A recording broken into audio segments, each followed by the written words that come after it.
नमस्कार मित्रों, सुमिति अय्यर की कलम से चैनल को सुनने वाले सभी लोगों को नमिता सचान सुंदर का स्नेहिल अभिवादन। हम आजकल सुन रहे हैं सुमति जी की कहानी निर्माल्य। पिछले भाग में हमने सुना था, पिछले भाग यानी द्वितीय भाग में हम पहुंचे थे वहां तक कि जब अर्जुन के उपनयन संस्कार के पश्चात लौट रहे थे वे वापस गुरुकुल और माँ उन्हें स्टेशन छोड़ने आई थी, तो उन दोनों के बीच की हुई बात। और फिर अब चलते हैं निर्माल्य के तृतीय भाग में आगे की यात्रा पर। उसके हाथों को अपने हाथ में लेकर माँ ने खुद ही वो प्रश्न किया था, तुझे शिकायत तो नहीं है ना कि मैंने तुझे गुरुकुल में डाल दिया? अर्जुन और चारू की तरह यहाँ अंग्रेजी स्कूल में क्यों नहीं पढ़ाया? नहीं माँ, उसने सिर हिलाया था, बिल्कुल नहीं। पर जो शिकायत थी उसके लिए शब्द कहाँ जुटा पाया था। माँ की आंखों में एक नमी उतर आई थी। मैं तो चाहती हूं कि यह अध्ययन तुझमें सूर्य का सा तेज भर दे। वसु, रुद्र, वरुण, श्री, पुरुष सूक्तों का अध्ययन तुझमें इतना तेज भर दे कि तुझे छूकर सारे पाप भस्म कर डालूं। माँ का स्वर जैसे भर्राया हुआ था, एक झुलसती हुई आशा में। पाप? वो चौंका था। हाँ शायद, माँ ने संभल कर कहा था। बाहर स्टेशन और डिब्बे के कोलाहल के बावजूद जंगल किसी खामोशी पसर गई थी दोनों के बीच।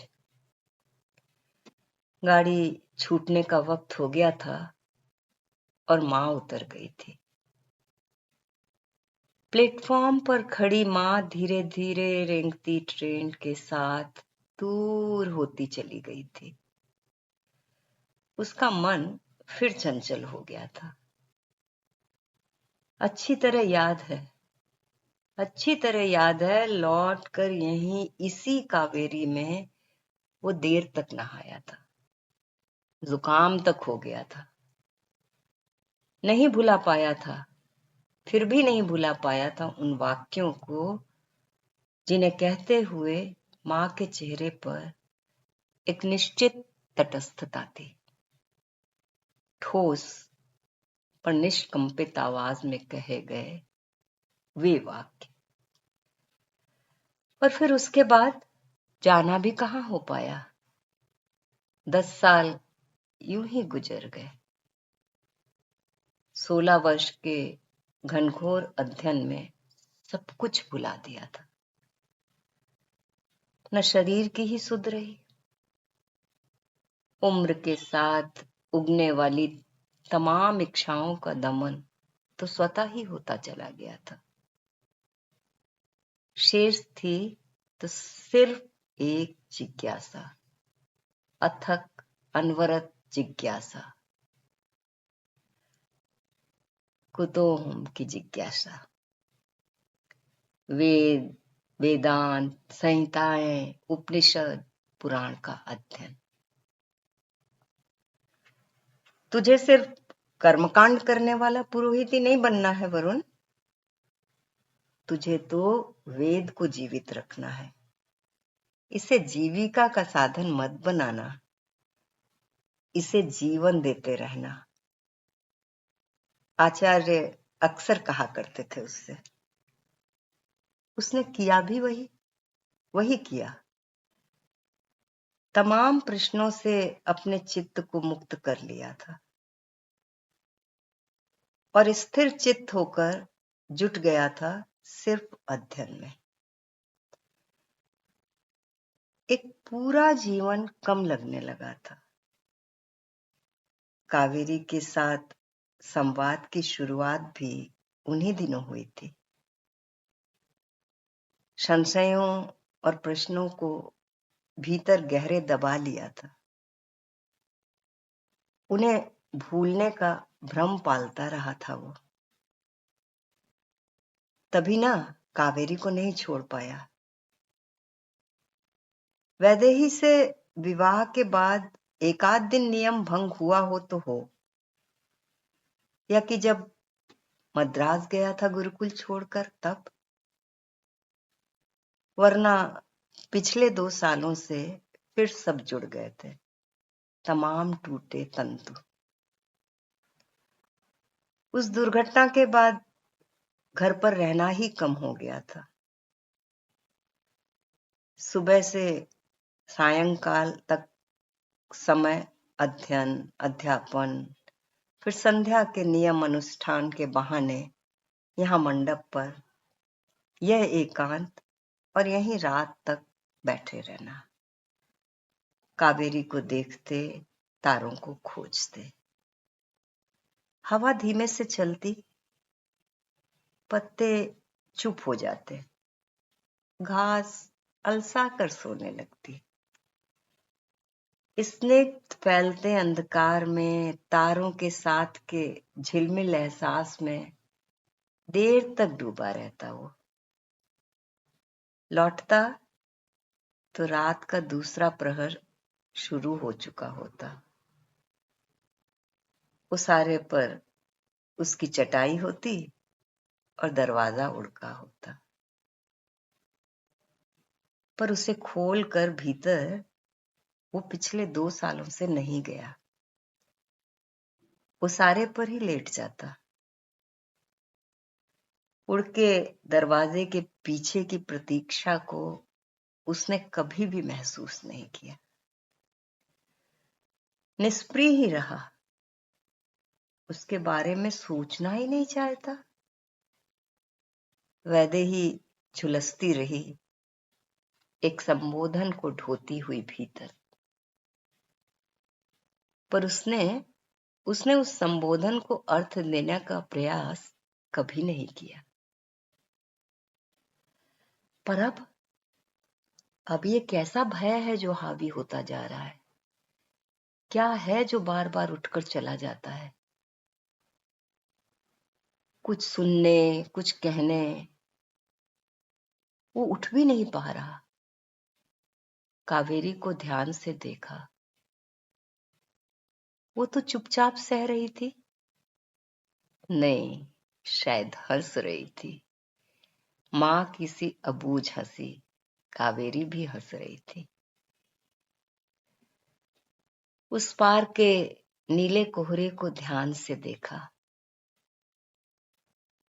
देर हो गई, उठे। वो अपने में बुदबुदाया, पर उठते कहाँ बन पा रहा था। सब कुछ सन्नाटे में डूब गया। सिर्फ महक है जो तिर रही है, झिलमिल रोशनी है जो फैली है, बाकी सब तो जैसे सरक गया। तो क्या तू तोता रटंती करता रहा? आत्मा का ज्ञान नहीं हो पाया तुझे? वेद पढ़कर आदमी काठ हो जाता है क्या? माँ ने पूछा था कल। उसी माँ ने जो पहली बार अध्ययन के बाद घर लौटने पर देहरी पर आकर खड़ी हो गई थी और मुग्ध उसे देखती रही थी। वहां रहे 2-3 माहों में अक्सर वो इस तरह मुग्ध आंखों और खुले होठों से बहुत कुछ कहना चाहती रही थी, पर रुक जाती थी, जैसे किसी ने बरज रखा हो। रात को सोने के लिए छत पर आता तो माँ उसे कुछ सुनाने की जिद करती। कुछ सुना ना वरुण, कुछ सुना कि ये चांदनी, ये हवा, ये अंधेरे की थी गलियों से पेड़ सब ठहर जाए यहीं इसी तरह। वो हंसता, माँ तुम भी सच रे। वे कहती, मंत्र पुष्प सुना तो। मंत्र पुष्प। योपा पुष्पा, योपा पुष्प वेदा पुष्पवान प्रजावान, चंद्रभावान अपा पुष्पे प्रजावान पशुमान भवति।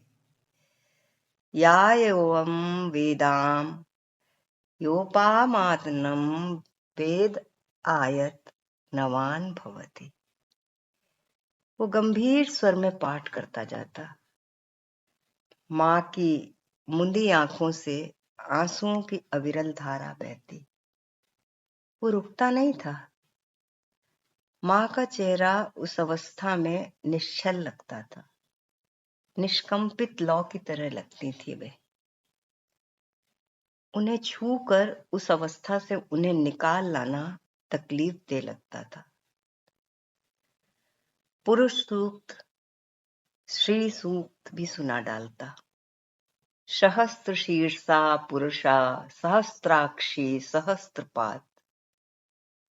माँ उसी डबडबाई अवस्था में रहती। क्या है माँ? काफी देर बाद पूछता। खोई सी माँ उत्तर देती, कुछ नहीं वरुण, कितना हल्का हो जाता है मन। ऊपर की ओर उठता। वे उन तारों तक पहुंच गई थी। मैं, पता है, सारे मैल सारे पाप सब कुछ उतार फेंक कर बचपन में तेरे नाना अक्सर प्रातः सूर्य नमस्कार करते थे। मुझे प्रार्थना सिखाते थे, हे आदित्य, तेरे पवित्र विधान में हम पाप मुक्त होकर अदिति बन जाएं। तेरे नाना ने ही तो नाम दिया था अदिति। पुण्यात्मा, पापात्मा को समान प्रकाश देने वाले सूर्य की तरह विशाल, उदार, असीम। वो जो भी बोलती तंतु नहीं जुड़ पाते थे, पर उसका बोलना अच्छा लगता था। उस बार उन्होंने पूछा था, वरुण, क्या ये सच है कि जब आत्मा का ज्ञान प्राप्त हो जाता है तब प्रत्येक कर्म का, और इसलिए प्रत्येक नैतिक कर्म का कुछ भी अर्थ नहीं रह जाता? पाप पुण्य का कोई अर्थ नहीं रह जाता? उसने समझाया था, हाँ माँ, आत्मा को समझने के बाद शरीर द्वारा किए जाने वाले कर्म अर्थहीन हो जाते हैं। पर तुम ये सब क्यों पूछ रही हो माँ? वह हंसी थी, वही प्यारी सी तितली वाली मुस्कुराहट। यही तो पढ़ा भी था उसने। यही तो अर्थ थे उन सूक्तों के जो खुद भी समझने और दूसरों को भी समझाने थे। पर हुआ क्या? वो कहाँ छू पाया था उनके अर्थों को? सिर्फ जिह्वा दोहराती रही थी उन मंत्रों को। सहने सोचने का विवेक कहाँ चला गया? होता तो अनसमझे रह जाने की व्यथा माँ को नहीं होती, और आज इस तरह माँ को बेटे के सामने परत दर परत अपने को खोलना नहीं पड़ता। कैसे कैसे हुई थी वो भूल उससे? वो लौट गया था एकदम पीछे। 3 साल तो हो ही गए इस बात को। गुरुकुल की दीक्षा समाप्त करने पर उसने मद्रास लौटने का निश्चय किया तो आचार्य ने कहा था, तुम्हें रोक नहीं सकता। तेरे बाबा से कहा था कि तुझे आदित्य बनाकर ही भेजूंगा। आदित्य तो सबके लिए संभाव रखता है। तुझे अपने गुरुकुल के हित को ध्यान में रखकर यहीं रख लूं तो स्वार्थी हो जाऊंगा। स्वयं उसे लगा था कावेरी और गुरुकुल से वर्षों का संबंध यूं ही नहीं टूट पाएगा। अपने निर्णय को लेकर भी क्षणांश के लिए संशयग्रस्त हो गया था वो। कावेरी का स्थान मां ले लेगी, ये उसके लिए एक आश्वस्तिदायक सत्य था। याद है, जाने से पहले पूरी रात कावेरी की सीढ़ियों पर ही गुजारी थी। पूरी रात हौले से उतर गई थी और वो वहीं सोया रहा था। ब्राह्म मुहूर्त में पुजारी ने आकर उठाया तो वो उठ गया था। कावेरी में नहाते मन भारी हो गया था। मद्रास गया तो यही सोचकर कि वेद को जीवित रखना है, उसका प्रचार करना है, आचार्य की इच्छा को पूरा करना है, अपने सम्मान, यश या भौतिक लाभ के लिए नहीं करना है। वेद के माध्यम से तो विश्व कल्याण, मानव कल्याण की महत्वाकांक्षा थी उसके मन में। इसी के तहत तो देवस्थान मठ से आए प्रस्ताव को भी स्वीकार नहीं किया था। देवस्थान की वैदिक पाठशाला में आने वालों को कर्म कांडों की दीक्षा देकर उन्हें केवल जीविकोपार्जन के लिए तैयार करने की अपेक्षा कुछ और करना या सोचना उनसे बेहतर लगा था। मां भी एक एक कर प्रस्ताव ठुकरा रही थी। मैसूर के वैदिक कॉलेज की प्रोफेसरी का प्रस्ताव भी। वरुण यहीं रहेगा, उसे अब कहीं नहीं भेजूंगी। यहाँ का विश्वविद्यालय चाहे तो उसे यहाँ रख ले, वो यहीं रहेगा मेरे पास, निश्चित स्वर में कहा था उन्होंने। विश्वविद्यालय में वैदिक संस्कृत के पृथक अनुभाग के खुलने की बात थी। विदेशी छात्रों के लिए विशेष रूप से खुलने जा रहा था। आदित्य चाचा ने ही यह संभावना बताई थी। वे दिन बिल्कुल अलग थे। बाबा विशिष्ट लोगों के घर, विशिष्ट स्थानों पर उसे साथ ले जाते ताकि उसके भविष्य की एक निश्चित पृष्ठभूमि तैयार की जा सके। एक हल्की सी चिंता की छां भी देखी थी उनके चेहरे पर। यह चिंता विशेष उसके लिए थी। अर्जुन को फिजिक्स की लेक्चरशिप मिल गई थी। चारू कॉलेज फाइनल में थी। जाने क्यों उसे लगने लगा था कि बाबा उसे लेकर अपराध भाव से ग्रस्त होने लगे थे उन दिनों। एक आध बार तो उन्हें सिर्फ उस अपराध भाव से मुक्त करने के लिए मन में आया था कि मैसूर वाली प्रोफेसरी का प्रस्ताव स्वीकार ले, पर मां भेजने को तैयार नहीं होती। याद है, एक दिन कचहरी से लौटते हुए बाबा ने धीमे से कहा था, वरुण चिंता मत करना, कुछ न कुछ हो जाएगा। उसकी जिद ना होती तो तुम भी अर्जुन की तरह यहां पढ़ते। उसकी जिद ने, तुम जानते हो, उसकी इच्छा का असम्मान मैंने कभी नहीं किया। उनकी आंखें पनिया गई थीं। स्वर कुछ भर्रा गया था। उसने बाबा की हथेलियां दबा दी थी। बाबा, मां की जिद सही ही तो थी। मुझे तो अनश्वर शिक्षा लेनी थी ना। ये नश्वर शिक्षा लेकर तो मैं सब में एक होता है ना। बाबा ने उसे विस्फारित आंखों से देखा था। चिंता की वो परत धीमे धीमे उतरने लगी थी।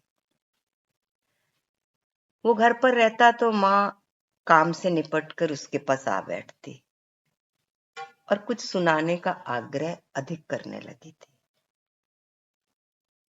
अपने प्रति उनका ये अतिरिक्त स्नेह देखकर वो सकुचाने लगा था।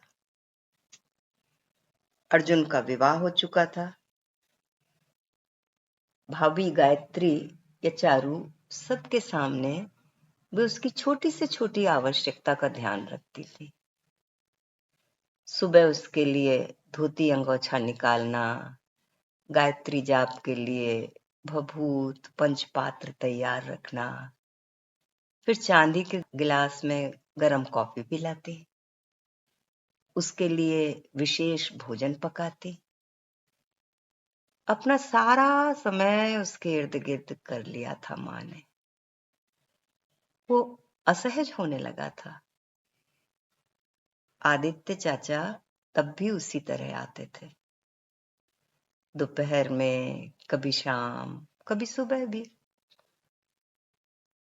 बचपन की स्मृतियां शेष थी। आदित्य चाचा उसकी स्मृतियों में घर पर आने वाले एक विशिष्ट व्यक्ति के रूप में दर्ज थे। पर इधर वो महसूस करने लगा था कि उनका आना घर की तमाम साधारण दिनचर्या में शामिल हो गया था। घर के सदस्यों का व्यवहार उनके प्रति उदासीन न सही, पर उतना आत्मीय भी नहीं था जो कभी उसने बचपन में देखा था। उसने यह भी अनुभव किया था कि उनका एक विशेष अनुराग उसके लिए था, ठीक मां की तरह ही एक विशेष चिंता। वे जब भी आते तो आंगन में उगे हरसिंगार के पास बनी सीमेंट की बेंच पर बैठते। मां शाम संध्या बाती रखकर तुलसी की परिक्रमा कर रही होती, तो आदित्य चाचा की आंखें मां पर टिकी होती, पर उन आंखों में कोई भाव नहीं होता। असहज करता था तो अर्जुन के चेहरे का खिंचाव। वे रातें ही रह गई थी, न गीत गोविंद न ऋतु संहार वाली रातें। रात में अब सिर्फ मां होती और वो। कभी कभी आदित्य चाचा भी होते। बाबा भी कभी अगर मुवक्किलों से जल्दी निपट लेते तो रहते। माँ बाबा के बीच सब कुछ वैसा ही था, उतना ही स्नेह। बाबा के लिए माँ आज भी धुरी थी, पर उसे लगा माँ आदित्य चाचा के लिए दूर हो गई थी। अर्जुन चारू से उन्होंने अपने को दूर कर लिया था।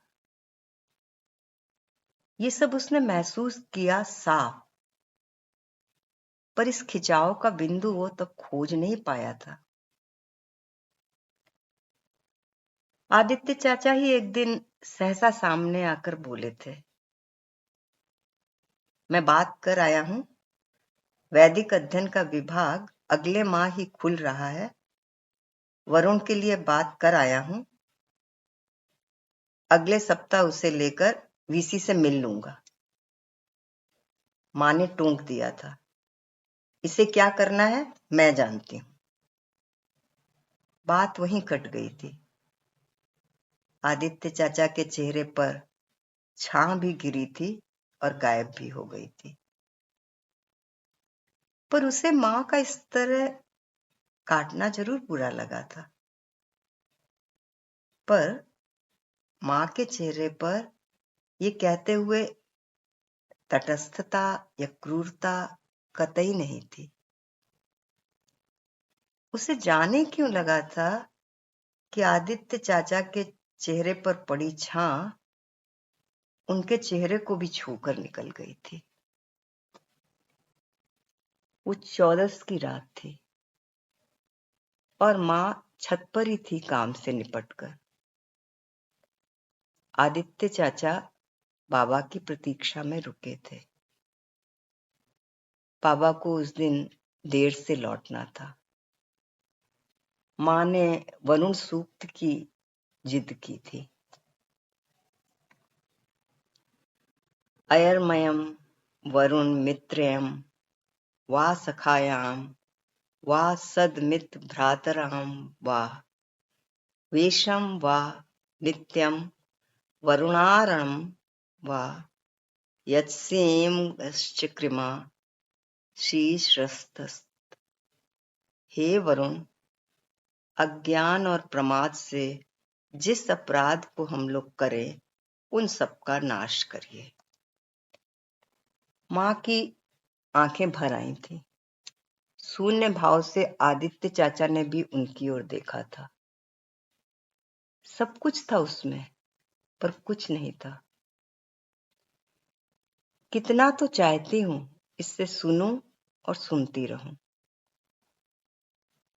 आदित्य चाचा मुस्कुराए थे।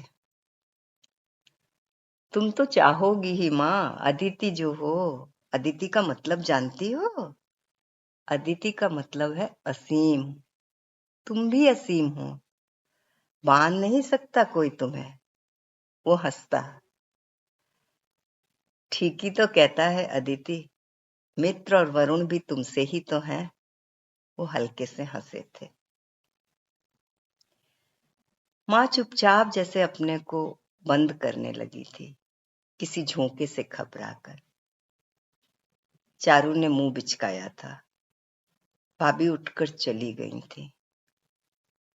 रात अब वर्षों पहले वाली रात नहीं रह गई थी।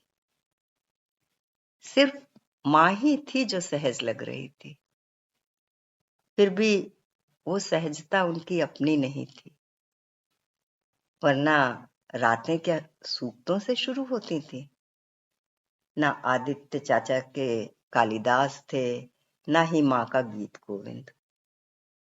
हवा थी, नारियल के झूमते पत्ते थे, पर नहीं थी तो वर्षों पहले की रात जिसे वो छोड़ कर गया था, जिनके लिए वो गुरुकुल में परेशान रहा था। गुरुकुल की साधना के दौरान जिसे ठंडे बक्से में डालकर सुरक्षित रख लिया था, अब जैसे सब जम गया था, ठोस हो गया था सब। क्या था जो पिघलता सा शेष रहा हो? शायद कुछ नहीं। तब लगा था उसे कि लौट कर गलत किया। शायद इन सब के बावजूद वो रहता भी, कोशिश करता उन रातों को लौटा लाने की। माँ भी तो चाहती थी कहीं भीतर ही भीतर, पर वे बातें। फिर तो लगातार जैसे सब विपरीत घटता चला गया, जिससे वो उद्वेलित हो उठा था। बस आज तक यही, आगे उद्वेलन का कारण और आगे की यात्रा निर्माल्य के चतुर्थ भाग में। नमस्कार, धन्यवाद।